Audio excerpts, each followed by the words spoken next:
자, 반갑습니다. 드디어 조선의 건국입니다. 아유, 근데 사진 멋있죠?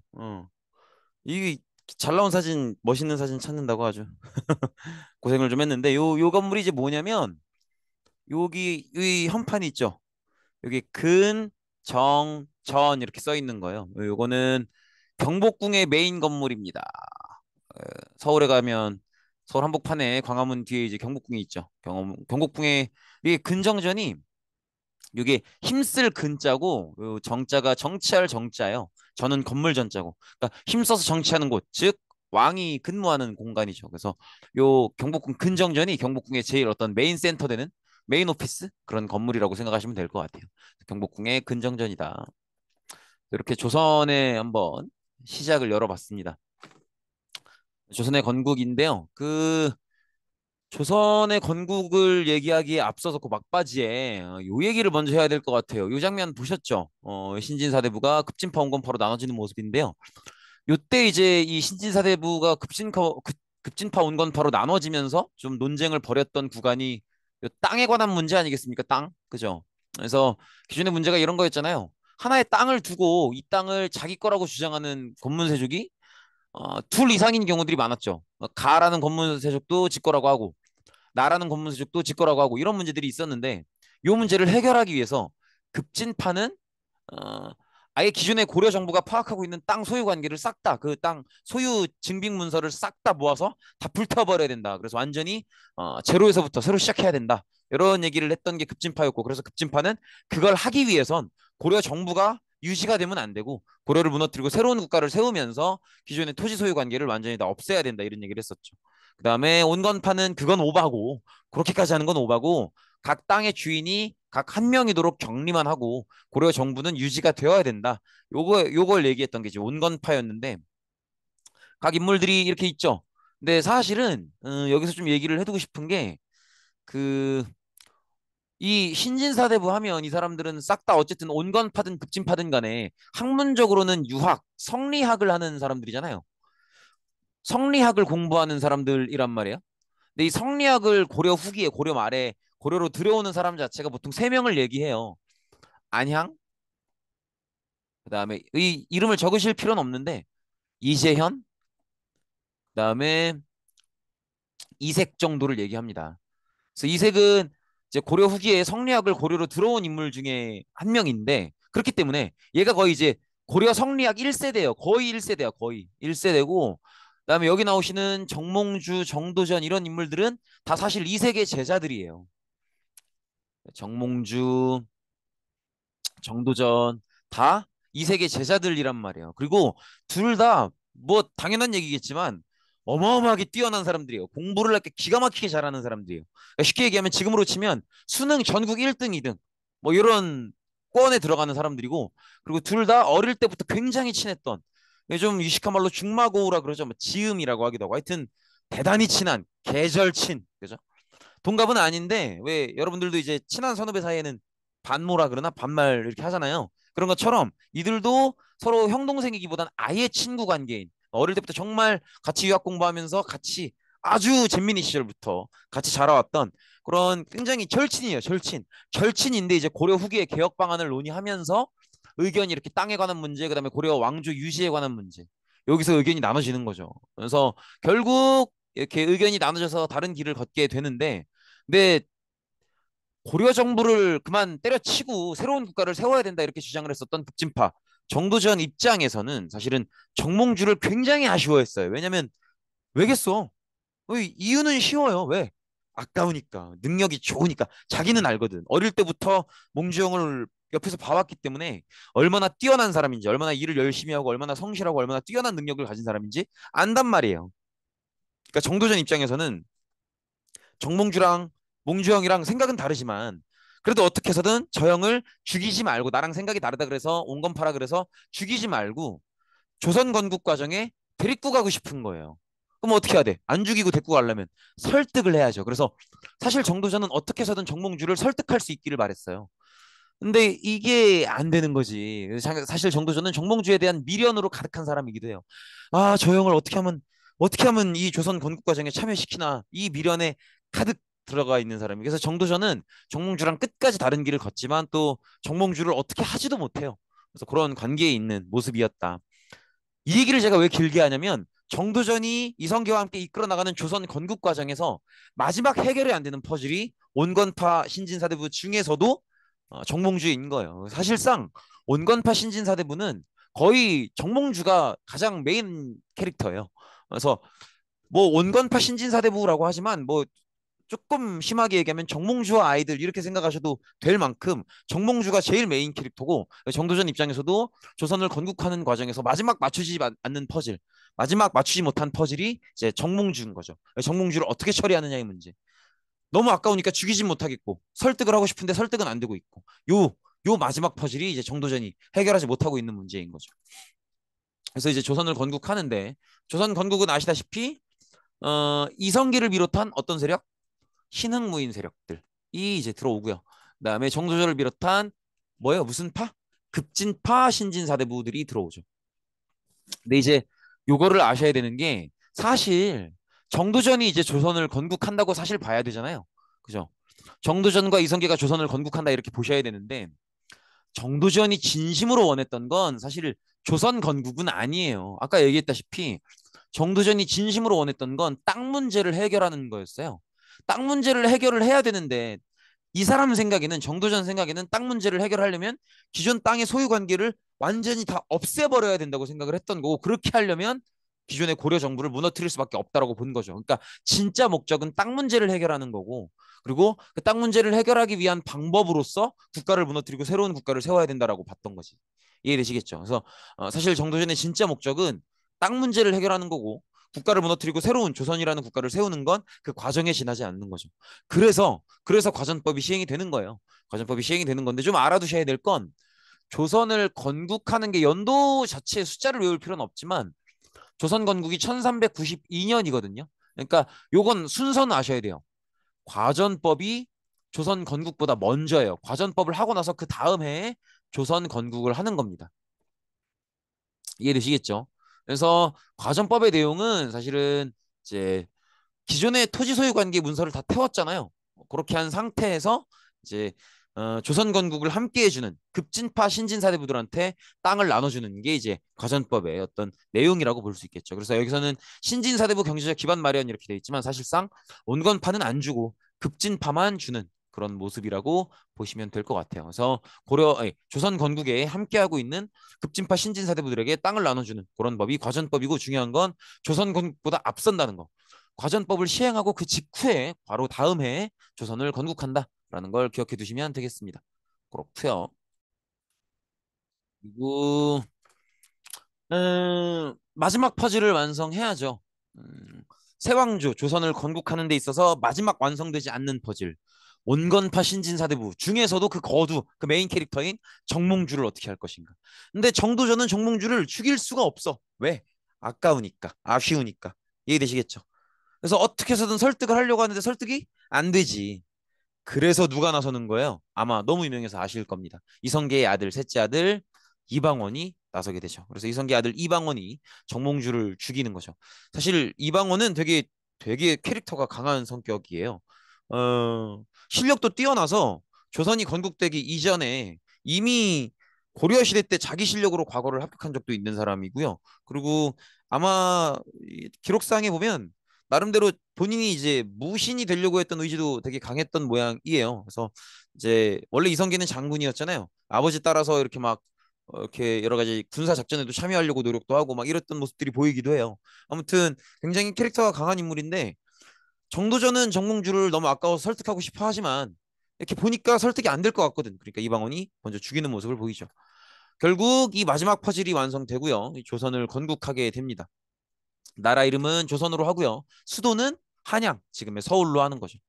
그래서 요 한양이 지금의 서울이죠. 그래서 수도를 한양으로 한다는 거고. 근데 요거를 한번 생각해 보실 만한 게 정도전이 정몽주를 설득하는데 끝내 실패했잖아요. 어, 그러면 정몽주는 왜 끝까지 넘어가지 않았는가? 정몽주가 정도전을 비판하는 면은 무엇이었는가? 요거를 볼 필요가 있어요. 정몽주는 정도전을 뭐라고 비판하는 거냐면 사실 조금만 생각해봐도 예상이 돼요. 둘 다 뭐예요? 둘 다 기본적으로는 유학자잖아. 그죠? 성리학을 공부하는 유학자라고. 유학자의 기본은 뭐예요? 부모님께 잘하는 효와 내 조국과 내 왕에게 하는 충이죠, 충. 충성이 유학자의 기본이란 말이야. 그러니까 정몽주가 정도전한테 하는 비판 내용은 이거예요.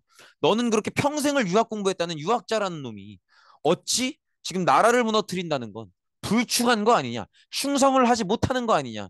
그런 짓을 어찌 유학자식이나 된다는 놈이 유학을 그렇게 평생을 공부해왔다는 놈이 충성을 하지 못할지언정 네가 속한 나라를 무너뜨리려고 하고 있느냐? 이게 이제 정도전에 대한 정몽주의 비판이죠. 근데 이 비판에 대해서 정도전은 뭐라고 반박을 하냐면 그래, 나는 고려라는 나라를 무너뜨리려고 한다. 그런데 나는 충을 저버린 적이 없다라고 얘기를 해요.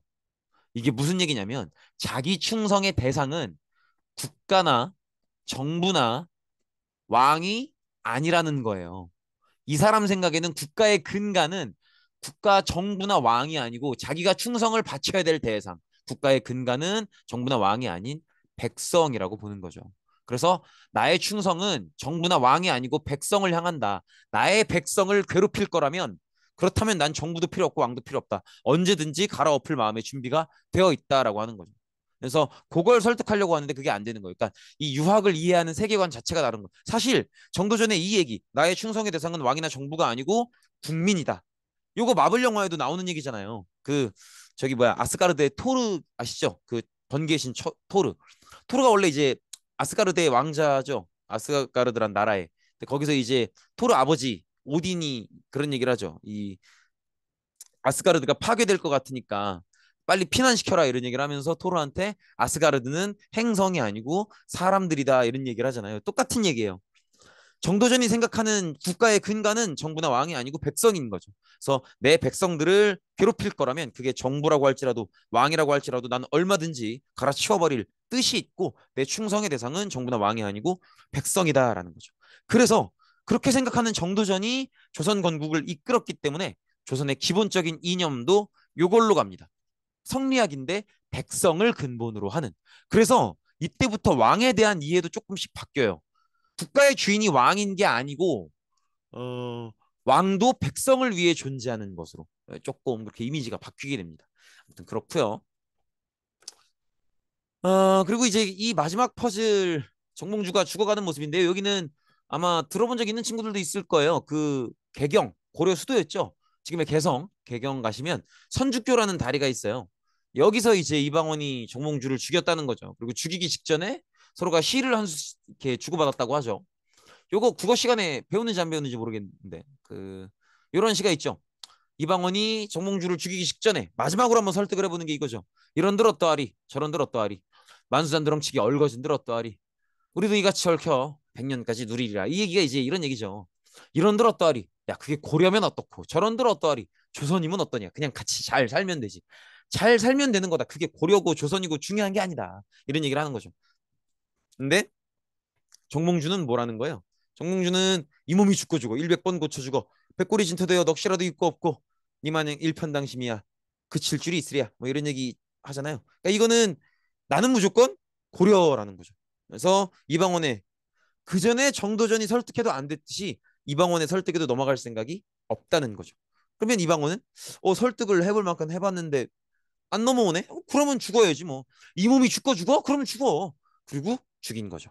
그래서 이 개경에 있는 선주교에서 죽였다고 하는데 그때 이 선주교란 다리에 그 이 정몽주가 흘렸다는 피가 이제 붉게 이렇게 지금도 남아 있다고 하죠. 근데 아이고 뭐 그게 피겠어. 그죠? 뭐 물론 피를 흘리기야 흘렸겠지만은 이 피라는 게 뭐 인간의 적혈구인데 그 적혈구 단백질이고 뭐 그런데 그게 뭐 남아 있을 리는 아마 없을 것 같고요.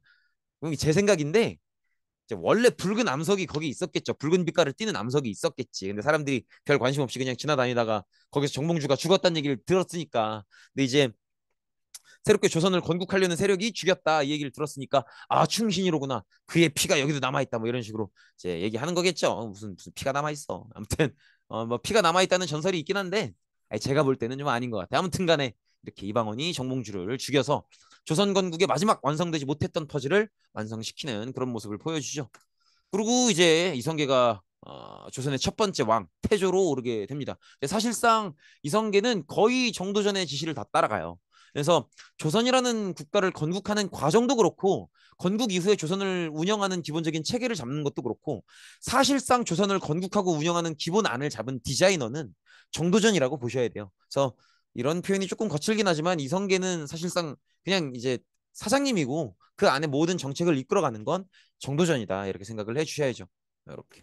그래서 저도 일부러 그림 배치를 이렇게 했어요. 이렇게 그죠? 이렇게 이성계가 왕으로 있지만 사실상 조선 건국을 기획했고 계획했고 또 그 전략을 만들고 건국을 성공한 이후에도 기본적인 체계의 바탕을 끌어가는 건 정도전이다 이렇게 생각을 해주셔야겠죠. 근데 정도전은 본인이 왕이 아니잖아요. 그렇기 때문에 앞으로 운영될 조선의 정치에 있어서도 기본적으로 정치의 중심은 재상이어야 된다고 생각을 합니다. 그래서 재상 중심의 정치를 시도하죠. 근데 여기에 당연히 누가 반대하겠어요? 당연히 이방원이 반대할 수밖에 없어요. 왜냐면 이방원 같은 경우에는 본인이 원래 아까 얘기했었죠. 고려시대 때 자기 힘으로 과거를 붙었다고. 그러니까 본인이 능력도 있고 마지막 퍼즐을 완성한 정몽주를 죽인 것도 이방원이잖아요. 조선 건국의 결정적인 공도 있고 심지어 자기네 아빠가 왕이고 그죠? 그러면 이방원 생각에는 당연히 자기가 다음에 왕이 될 것 같단 말이야. 그러니까 얘는 당연히 뭐 중심의 정치를 얘기해요? 당연히 왕 중심의 정치를 얘기하죠. 그러니까 정도전과 이방원이 대결 국면일 수밖에 없는 거죠. 정도전은 본인이 왕이 될 생각이 없으니까 재상 중심의 정치를 얘기하는 거고 이방원은 본인이 아버지 다음으로 왕이 돼야 될 것 같으니까 왕 중심의 정치를 얘기하는 거죠. 그래서 정도전과 이방원이 조선 건국 이후에 굉장히 안 좋아지는 그런 모습을 보여주죠. 근데 사실은 이제 본인이 왕이 아니니까 재상 중심의 정치를 얘기하고 본인이 왕의 자리를 물려받을 거니까 왕 중심의 정치를 얘기하고 이건 철저하게 개인적인 이유죠. 근데 정치는 무조건 개인적인 이유만 갖고 하는 게 아니지. 명분이 있어야죠. 정도전이 얘기하는 재상 중심의 정치를 해야 되는 이유는 이런 거예요. 왕은 아버지가 왕이면 왕 되는 거 아니야. 그러니까 왕이 능력이 있다라고 보장할 수가 없다는 거죠. 새롭게 올라오는 왕이 멍청할 수도 있다는 거지. 근데 재상은 기본적으로 과거 시험을 붙었으니까 관직 생활을 시작했겠죠. 관직 생활 시작한다고 다 재상되는 거 아니잖아요. 수십 년 동안의 경력 속에서 수많은 승진 경쟁을 이겨내야 재상이 되는 거라고. 그러니까 재상은 기본적으로 뭐 성격이 어디로 갔든지 간에 무능할 수는 없죠. 능력은 보장돼 있다는 거죠. 근데 이제 여기에 대한 이방원의 반박은 뭐냐면 일단 재상은 한 명이 아니잖아요. 여러 명의 최고위 관료인데 그렇다 보면은 중요하고 빠른 결정을 내려야 될 때는 굉장히 결정이 지체될 거고 그리고 무엇보다도 어떤 국가에 대한 주인의식, 책임의식이 없을 거라는 거죠. 그런 것들을 얘기하면서 정도전에 반대하는 모습이죠. 결국에는 둘이 강력하게 부딪히는 게 왕자의 난입니다. 뒤이어서 설명이 나올 텐데 요거거든요. 요 뒤에 저 남자분은 뭐 아시겠지만 유아인 씨입니다. 유아인 씨고 저 사진을 빼야 되나 싶었는데 또 마땅한 다른 멋있는 대한 사진을 못 찾겠어. 그 SBS에서 육룡이 나르샤라는 드라마 찍을 때 이방원 역할을 맡았던 게 유아인이었는데 뭐 아무튼간에 뭐 그 왕자의 난이라는 사건은 어떤 사건이냐면 이런 거예요. 그 이성계가 원래 아내가 둘이에요. 아내가 둘인데 자기 원래 고향에서 만났던 고향 부인이 있고요. 고향 부인이 있고 그다음에 자기가 이제 수도 고려시대 때 수도 개경으로 올라와서 근무하면서 만나게 된 이제 개경의 부인이 있어요. 이제 당연히 고향 부인이 먼저 결혼한 사람이죠. 그래서 이방원은 나이가 좀 됐을 거 아니야. 그러니까 고향 부인의 아들이지. 이방원이 여긴데. 근데 아까 얘기했다시피 이성계는 조선 건국 전도 그렇고 후도 그렇고 거의 정도전을 따라가잖아요. 정도전을 따라가는데 이제 이성계가 나이가 많이 됐단 말이야. 세자를 정해야 돼. 그럼 이방원은 자기가 공이 있으니까 능력도 있고 그러니까 당연히 자기가 세자가 될 거라고 생각하겠죠. 근데 이걸 누가 반대하는 거야? 당연히 누가 반대하겠어요? 재상 중심의 정치를 주장하는 정도전이 반대하죠. 왜냐면 이방원이 왕이 되면 왕 중심의 정치를 할 거니까 정도전 생각과는 다르잖아요. 그러니까 정도전은 이방원이 세자가 될 걸 반대합니다. 반대하면서 정도전이 추천하는 세자가 이 개경 부인의 아들이었던 이방석이에요. 근데 얘는 되게 어려. 애기야, 애기. 완전 애기야. 근데 이방석을 추천하는 명분이 얘가 공부를 잘한다 이거예요. 총명하다 이거예요. 그러면서 하는 얘기가 뭐 천자문을 몇 살에 뗐고 막 이런 거예요. 천자문이면 우리나라로 치면 기역, 니은, 디귿, 리을 뭐 그런 거예요. 그러니까 이제 좀 비유하기 쉽게 얘기하면은 오 우리 방석이가 구구단을 잘 외웁니다. 그러니까 얘를 세자를 시켜야 됩니다. 뭐 이런 얘기 하는 거예요. 이방원 제끼고. 그러니까 이방원이 볼 때는 어이가 없죠. 근데 어이가 없지만 그걸 정도전이 주장한다면 아 그래 걔는 그럴 수 있겠다라고 이해가 되죠. 그러면서 빡치죠.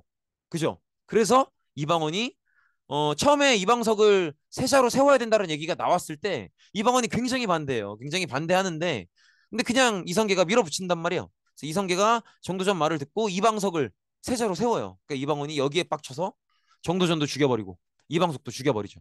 그렇게 생각해 보면 이방원은 온건파 신진사대부의 정몽주도 이방원이 죽였고 급진파 신진사대부의 정도전도 이방원이 죽인 셈이 되는 거죠. 아무튼 간에 세자 이방석과 이방석을 세자로 올릴 걸 주장했었던 정도전을 죽인 사건, 이 사건이 1차 왕자의 난이에요. 그리고 1차 왕자의 난이 끝나고 나서 본인이 직접 바로 왕위로 올라가면 너무 좀 속보이니까 일단 형을 왕위로 올려요. 그게 정종입니다. 근데 이제 얼마 안 있다가 이방원의 또 다른 형이었던 이방간이 이방원한테 덤벼들게 되는데 이걸 이제 이방원이 진압하는 게 2차 왕자의 난이에요. 2차 왕자의 난 이후에는 이방원이 태종으로서 본인이 직접 즉위하게 되죠. 그리고 이성계는 이 광경을 보면서 그래도 이방원이 아버지를 죽이진 않을 거 아니에요. 그건 진짜 패륜하고. 근데 이성계가 이제 이 꼬라지를 보면서 되게 빡쳐가지고 왕의 자리를 내려놓고 고향으로 돌아가요. 근데 이제 이방원이 고향으로 돌아가신 아버지를 다시 모시려고 되게 사신을 많이 보내요. 근데 그거를 이성계가 오는 사신들을 다 죽여요. 안 돌아가겠다고. 그래서 함흥차사라는 말이 있는 거예요.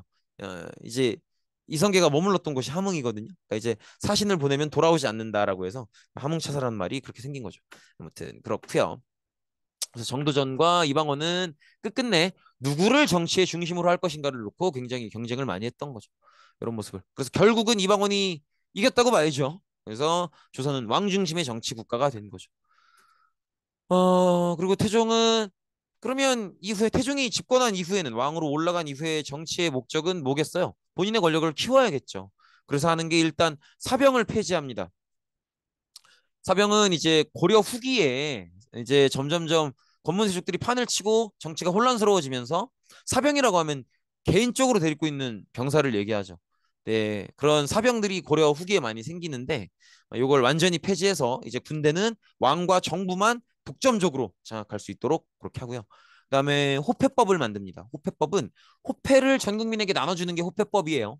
이게 호패입니다. 이게. 그래서 보시면 여기 이제 뭐 곡성 이렇게 돼 있는데 여기 이제 사는 지역이고요. 그다음에 조영희 이렇게 돼 있는데 이게 사람 이름이고 여기 을미년 태어난 연도고요. 요 유화학이라고 하는 거 이게 유화학인데 요거는 이제 학교 국가가 운영하는 학교를 나온 사람을 유학이라고 불러요. 그리고 만약에 과거에 합격했다 그럼 그걸 씁니다. 그래서 기본적으로 호패는 신분제예요. 신분제. 지금의 민증 같은 역할이죠. 신분제인데 신분제가 아니고 신분증 미안합니다. 신분증 지금의 민증 같은 역할인데 이걸 하는 이유는 뭐겠어? 전 국민의 인구를 파악하려고 하는 거죠. 그럼 인구는 왜 파악해? 그 사람들한테 세금 거두려고. 이해되시겠죠? 그래서 전국의 인구를 파악해서 그들에게 세금을 거둔 다음에 그걸 통해서 국가 재정을 안정화하겠다. 그러면 사병을 폐지해서 모든 군사력을 왕이 독점하겠다. 그다음에 호패법을 시행해서 전 국민에게 신분증을 나눠줘서 인구를 파악하고 그들에게 세금을 걷어서 국가 재정을 안정화하겠다. 다 결국은 궁극적인 목적이 뭐예요? 왕권 강화죠. 왕권 강화. 그렇게 생각해 보면 이방원은 왕자의 난을 두 번이나 일으켜서 어, 자기의 적들을 다 죽이고 왕위에 올라온 다음에 왕권이 강해질 수 있는 정책들을 세운 거잖아요. 근데 이런 경우가 한국사에 이런 구조의 경우가 이번이 처음이 아니에요. 우리가 몇 번 봤다고. 자기 아버지가 건국자야. 그래서 자기 아버지와 함께 건국을 했던 공신들이 쭉 있어. 근데 아버지가 돌아가시고 나서 내가 왕을 할 건데 내 입장에선 그 건국 공신들이 불편해요. 그래서 결국은 그 공신들을 다 죽이거나 어떻게 하고 본인이 집권을 한 다음에 본인이 왕권을 강화하는 정책들을 시행해 나가는 경우. 이런 경우가 이때가 처음이 아니죠. 생각해보면 통일신라 때 신문왕도 김음돌의 난을 이용해서 그렇게 했었고요. 그죠? 그다음에 고려 때 광종도 그죠? 광종도 이런저런 건국 세력들을 숙청시키고 그다음에 뭐 노비한건법, 뭐 과거제 이런 것들을 통해서 본인의 왕권을 강화해 나가죠. 그다음에 이방원도 마찬가지로 아버지가 건국자였잖아. 그래서 아버지 돌아가시고 나서는 자기들에게 불편한 어떤 건국 공신들 이런 사람들을 왕자의 난 때 다 쓸어버리고 본인이 왕이 된 뒤에는 왕권을 강화하는 사병을 폐지한다든지 호패법이라는 신분증을 나눠준다든지 이런 정책을 통해서 왕권을 강화하는 모습을 보이는 거죠. 그래서 이렇게 기본적으로 여러 번 있을 수 있는 구조의 사건이다라는 걸 이해해 주시면 되겠고요. 그 다음에 세종인데 세종은 학습지에 보시면 사실 알려진 거에 비해서는 내용이 많이 부족하다고 느껴질 거예요. 왜냐면 지금 우리는 정치 파트를 배우고 있는 거잖아요. 근데 세종 입장에서는 왕의 정치하면 왕권을 키우는 게 메인 목적인데 그걸 아버지 때 다 했어. 이방원이 이미 충분히 이렇게 왕권을 강화해 놓은 상태이기 때문에 세종은 왕권 강화를 위해서 막 특별히 뭘 따로 이렇게 어마무시하게 할 건 없는 거죠. 그렇다 보니까 정치 파트에서는 내용이 좀 적은 거고요. 세종의 대부분의 업적은 문화적 업적이라고 봐야 돼요. 과학을 포함해서. 그래서 그건 나중에 따로 한번 정리할 일이 있을 겁니다. 그렇고요. 정치면에서는 이런 얘기를 해요. 왕권과 신권의 조화를 추구한다 이런 얘기를 하는데 이게 되게 이상적인 얘기 같지만 쉬운 얘기가 아니에요. 왕권과 신권을 조화롭게라는 건 신하들이 이런저런 얘기를 하면 왕이 들어준다는 거야, 안 들어준다는 거야? 들어준다는 거거든요. 근데 이게 왕이 신하들 얘기를 잘 들어준다는 게 생각보다 쉬운 얘기가 아닌 게 왕이 신하들 얘기를 무조건 다 잘 들어주면 신하들이 왕을 우습게 보기 시작하겠죠. 그러면 힘들어지는 거지. 그러면 왕권이 약해지겠죠. 근데 만약에 그런 상황이었다면 이렇게 안 썼겠지. 왕권과 신권과의 조화 이렇게 안 쓰고 왕권이 약해졌다. 이렇게 쓰겠죠. 근데 왕권과 신권과의 조화라고 쓴 건 신하들이 무슨 얘기를 하면 잘 들어주더라도 본인의 권위를 잃지 않았다는 거예요. 그건 반대로 얘기하면 신하들이 하는 얘기 중에 뭔가 세중에 봤을 땐 그건 아닌 얘기가 있어요. 그러면 그걸 권력으로 찍어 누르지 않고 논리적으로 설득시켜서 이를 이제 자기 뜻대로 진행되게 만든다는 거죠. 그래서 만약에 어떤 신하가 뭔가 주장을 해요. 이런저런 정책을 합시다. 그렇게 주장을 해. 주장을 하면 세종이 들었을 때 만약에 그 주장이 틀린 것 같아. 그럼 무조건 얘를 권력으로 탄압하고 이게 절대 아니고 얘 내용에 대해서만 얘가 주장한 내용에 대해서만 논리적으로 이마 해서 좀 어려울 것 같다 이렇게 얘기를 하고 이걸 주장한 신하에 대해서는 절대 뭐라고 공격하지 않는다는 거죠. 그러니까 왕권과 신권과의 조화라는 표현을 쓰는 거고 이렇게 하려면 왕이 능력이 있어야 이게 되는 거예요. 그래서 아버지 태종 이방원이 많은 왕권 강화를 시켜주고 갔지만 무조건 그것만 빨아먹은 게 아니고 본인도 그걸 유지할 수 있는 실력이 있었기 때문에 유지할 수 있었다는 거. 그다음에 세종 때는 국가 운영에 있어서 학문이 얼마나 중요한지에 대한 가치를 깨닫게 됩니다. 그래서 집현전이라는 걸 만들어서 이 집현전의 말뜻도 간단해요. 현명한 사람들을 집합시켜 놓은 곳 이렇게 보시면 돼요. 그래서 당대의 여러 관료들 중에서 가장 능력 있는 사람들이 집현전에 들어가게 되죠. 그래서 여기서 학문과 정책을 연구하게 되죠. 그렇게 볼 수 있고요. 그다음에 세조인데 그 혹시 조선왕조 기억하시는 분들은 너무 갑자기 뛰어넘는다는 생각이 들 거예요. 음, 원래 이 왕조 해보면 이렇잖아요. 어, 태, 정, 태, 세, 문, 단, 세 이렇잖아요. 태조는 이성계고 정종은 우리가 1차 왕자연한테 잠깐 올라온다는 거 봤었고요. 태종 이방원이 1차 왕자연안에서 정도전 죽이고 저 이방석 세자 죽이고 그 상태에서 바로 즉위는 안 한다 그러죠. 왜냐면 너무 속보이니까. 그때 올라온 왕이 정종이고요. 그다음에 여기 태종은 이방원이고요. 세종은 여러분들이 아는 그 훈민정음 만든 세종이. 문종은 세종의 아들인데 사실 문종도 되게 똑똑한 사람이에요. 막 이런저런 책도 쓰고 되게 똑똑한 사람인데 유일한 약점이 있다면 건강에 안 좋다는 거. 그래서 조선왕조실록의 문중 기록을 보면 건강이 안 좋은 얘기가 되게 많이 나와요. 몸 상태가 안 좋은 거지. 근데 사실 여러분들은 이것만 듣고 또 몇 가지가 추론이 돼야 돼요. 문종도 아들이 있거든요. 그 아들이 단종이에요. 근데 문종은 본인이 느낄 거 아니야. 얼마나 아파. 그러니까 이거 너무 아픈데? 그 얘기는 나 오래 못 살겠는데 이 생각이 드는 거죠. 그럼 봐봐. 왕이 아들이 있는데 자기가 오래 못 살 것 같아. 금방 갈 것 같아. 그러면 내 아들을 왕위로 올려야겠죠. 그 얘기는 무슨 얘기야? 내가 아직 그렇게 많은 나이가 아닌데 내가 벌써 아프고 그런단 말이야. 내가 그렇게 많은 나이가 아닌데 너무 아파서 조만간 죽을 것 같아. 그러면 그 얘기는 내가 죽고 나면 내 아들이 왕을 할 건데 걔가 아직 어리다는 거지. 그죠? 그래서 단종은 실제로도 굉장히 어린 나이에 올라오긴 해요. 근데 이제 문종은 본인이 아프니까 본인이 빨리 죽으면 본인이 아들인 단종이 너무 어린 나이에 올라오지 않을까. 사실 그렇잖아요. 우리가 이미 너무 많이 봤죠. 왕권주의 사회에서 왕이 어린 나이에 올라오면 얼마나 혼란스러운지를 이미 봤잖아요. 그러니까 문종도 죽기 직전에 그게 너무 걱정이 되는 거예요. 그래서 당시에 믿을 만한 재상들을 싹 불러 모아서 여러분들도 보시다시피 제 몸이 너무 안 좋기 때문에 조만간 제가 죽을 것 같습니다. 그러니까 여러분들께서 우리 재상 여러분들께서 제 아들 단종을 조금 잘 케어해 주세요. 이런 부탁을 해요. 근데 잘 생각해 봐. 그렇게 문종이 모아놓고 우리 아들 좀 잘 부탁합니다 했었던 그 부탁을 들었던 재상들 있죠. 그 재상들이 보통 어디 출신이겠어요? 대체로는 집현전 출신이란 말이야. 왜냐면 우리 기억하죠? 집현전은 되게 유능한 사람들이 들어가는 데잖아요. 그러면 여기 있는 사람들은 자기가 집현전에 근무한 경력이 있다는 것만으로도 엄청 인정을 받는단 말이야. 그러니까 당연히 집현전 사람들은 승진이 엄청 빠르겠죠. 그래서 문종 때 재상급을 하고 있는 사람들이 대체로 집현전 출신들이 많은 거예요. 이해되시겠죠? 근데 요거 문종의 이러한 결정과 모습을 이해를 못했던 사람이 수양대군이에요. 수양대군. 왜 우리 영화 관상에서 이정재가 어? 내가 왕이 될 상인가 하죠. 그게 수양대군이라고. 그게 내가 왕이 될 상인가, 그 왕이 될 상. 그 양반이 수양대군인데 문종 동생이에요. 근데 수양대군 생각에는 이해가 안 가는 거지. 물론 내가 형의 아들은 아니지만 난 동생일 뿐이지만 그래도 어쨌든 장성한 내가 있는데 굳이 저 어린애를 왕을 시키고 이렇게 불안해하고 막 재성들한테 정치를 부탁하고 이런다고? 이거는 아니라고 보는 거죠. 더구나 수양대군이 이렇게 반응했던 이유는 뭐냐면 사실 이런 거예요. 당시에 중국이 명나라잖아요. 근데 명나라가 몽골족을 밀어내고 세운 나라잖아요. 근데 몽골족을 밀어냈다는 것이 완전히 없애버린 게 아니라는 거지. 그래서 명나라가 중국을 통일한 뒤에도 몽골 세력은 여전히 위협이에요. 굉장히 스트레스 요인이고 위협인데 아니나 다를까 요즘 단종이 왕 생활을 하고 있던 그때쯤에 몽골이 명나라 황제를 납치해가는 사건이 생겨요. 통옥부의 변이라고 하는데 이 사건이 생기면서 이걸 바라보고 있는 조선도 무슨 생각이 들겠어? 몽골이 우리한테 비슷한 행동을 하면 어떡하지? 혹은 그보다 더 큰 규모로 우리를 공격해오면 어떡하지? 이런 생각을 하는 거야. 그러니까 지금 뭐가 있는 거예요? 안보 불안이 있는 거야. 안보 불안. 그러니까 요 안보 불안을 생각해 봤을 때 수양대군 생각에는 지금 이런 상황은 재상들이 정치의 중심에 있어서 해결할 수 있는 상황이 아니라는 거죠. 안보가 불안하다는 건 어떤 상황이 생길지 모르는 거잖아요. 막 몽골이 침략해 들어올 수 있는 상황이라고.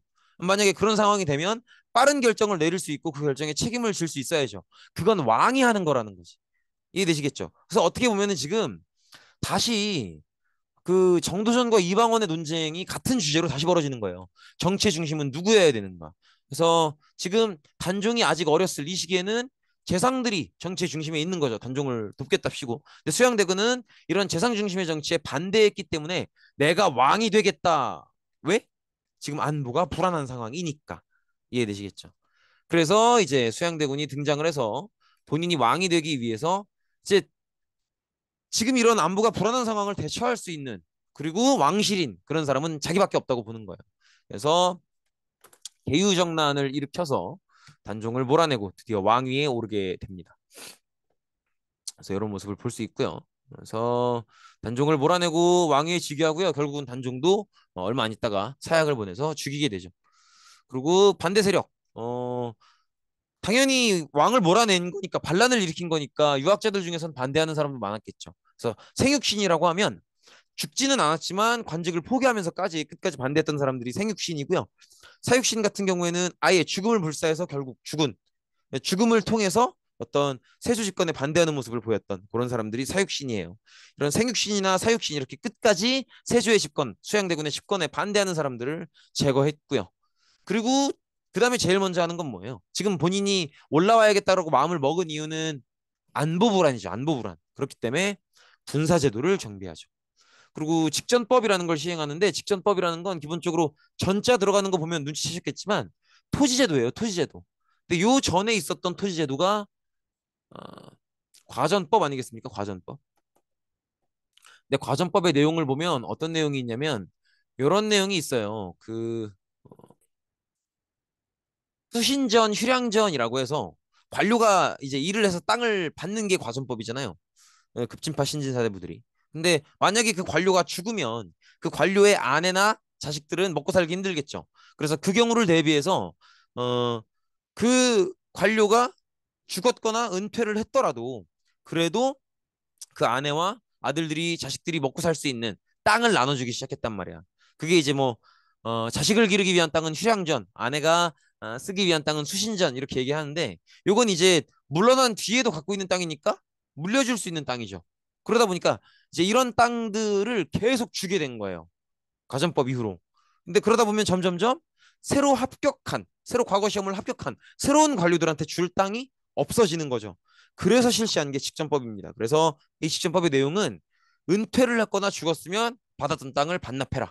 그래서 지금 근무하는 사람들만이 땅을 받을 수 있다. 이게 이제 직전법인데 여기에는 겉에서는 새로 합격한 새로운 신진 관료들을 줄 땅이 없다. 이게 명분이었지만 사실 그 안에는 일정한 계산도 들어가 있어요. 무슨 계산이 들어가 있냐면 세조는 정상적으로 집권한 사람이 아니잖아요. 그러니까 나의 집권에 반대할 사람이면 그러면 이 땅도 안 주겠다는 거지. 나의 집권을 인정하는 사람들에게만 이 땅을 주겠다라는 정치적 의미도 같이 담겨 있습니다. 그래서 이것도 함께 생각을 해주시면 좋을 것 같아요. 직전법 실시하는 거. 그다음에 경국대전을 편찬하는데 경국대전은 나라의 법전이에요. 법전. 경국대전이 만들어지기 전엔 나름대로 그래도 법전 역할을 하려고 만든 것들이 있어요.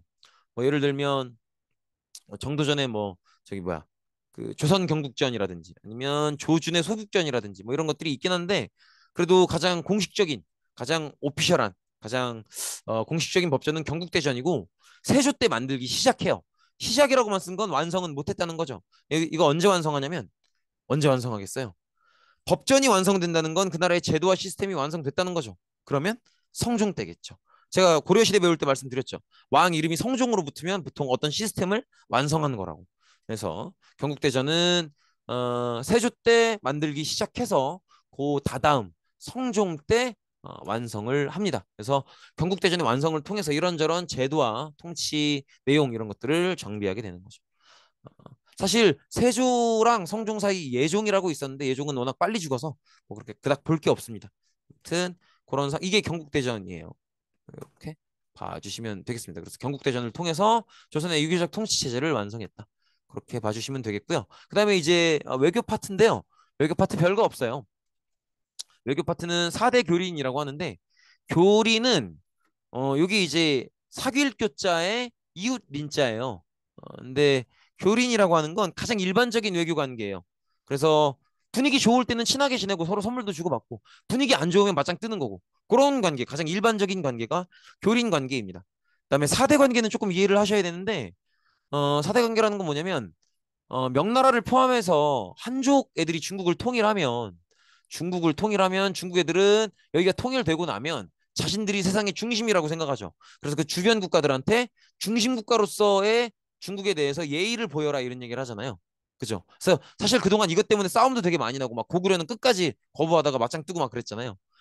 그래서 이제 그것 때문에 이제 어느 정도 서로가 지켜야 될 거리가 잡히는 거예요. 그래서 명나라도 주변 국가들한테 우리 명나라가 세상의 중심이라는 걸 인정하고 예의를 보여라라고는 하지만 내정 간섭은 안 해요. 그리고 주변 국가들도 그럼요 형님이 중심이시죠. 이렇게 인정은 해주면서도 내정 간섭은 받지 않는. 그래서 명나라를 중심 국가 한 급 높은 국가라고 인정해 주면서 그 이제 인사치레로 선물을 드리는 그걸 조공이라고 하고요. 명나라 입장에서는 이제 아우들한테 조공을 받은 거잖아요, 동생들한테. 그러면 답례를 해야겠죠. 그 답례를 회사라고 하기도 합니다. 아무튼 그래서 명나라가 이 세계의 중심 국가임을 인정하고 예의도 보이되 내정 간섭은 받지 않는 그런 관계가 사대 관계입니다. 그다음에 이제 세종인데요. 세종은 압록강의 최윤덕, 두만강의 김종서를 파견해서 여진을 정벌해 사군육진을 개척했다 이런 얘기가 나오는데 어렵게 보실 거 없고요. 뭐 최윤덕, 김종서, 뭐 사군육진 개척 이런 용어들을 다 외우실 필요는 없고 세종시기 땐 그것만 생각하시면 돼요. 한반도 우리가 남북한 생각 합쳐서 생각하는 한반도 있죠. 그럼 보통 한반도의 북부의 한계를 압록강, 두만강 이렇게 잡잖아요. 그죠? 압록강까지가 우리나라 땅이다 보통 이렇게 얘기하죠. 그걸 완성한 게 세종이라는 거야. 그래서 그것만 기억해 주시면 돼요. 오늘날 우리가 상식적으로 생각하는 우리나라의 영토의 북방한계선을 완성한 게 세종이다. 그것만 생각해 주시면 되겠고 그다음에 대마도를 정벌한다는 얘기가 나오는데 여기서 대마도를 정벌하는 건 어, 대마도를 정복해서 지배하고 차지하겠다라는 뜻이 아니에요. 대마도는 일본 땅이야. 그건 조선도 알고 조선도 여기에 대해서 뭐 반대하거나 대마도에 욕심 부릴 생각은 없어요. 근데 왜 정벌을 하는 거냐면 왜구 때문에 그래요. 기본적으로 대마도는 왜구의 본거지죠. 그러니까 이제 어, 그 왜구들이 아직도 이렇게 막 괴롭히는 모습들이 있고 이러니까 아예 근거지를 토벌해버리기 위한 거죠. 그래서 이 종무를 파견해서 대마도를 공격했던 건 대마도를 차지하려는 게 아니고 대마도를 근거지로 하고 있는 왜구들을 완전히 소탕하기 위해서다. 그렇게 생각해 주시면 되겠습니다. 그래서 이렇게 이게 지금 우리가 오늘날에 알고 있는 영토 아니겠습니까? 요 압록강, 두만강 이렇게 그죠? 요게 완성되는 게 세종시기다. 그것만 봐주시면 되고요. 그다음에 이제 주변 국가들과도 뭐 지금의 태국인 시암, 그다음에 자와 이런 데와도 교류를 했었고, 그다음에 류큐도 교류를 했는데 류큐는 조금 특이하게 볼 만한 게 어, 현재 일본 오키나와라고 돼 있죠. 근데 일본이라기엔 너무 땅이 멀죠. 사실 류큐는 원래는 일본과 상관없는 독립된 국가였어요. 근데 나중에 19세기 넘어가서 일본이 류큐를 차지해서 오키나와라고 이제 이름을 바꾸게 됩니다. 이건 뭐 시험에 낼 건 아니지만 상식 차원에서 한번 알아두시면 좋을 것 같아서 말씀드렸습니다. 네, 고생 많으셨습니다. 오늘 여기까지입니다.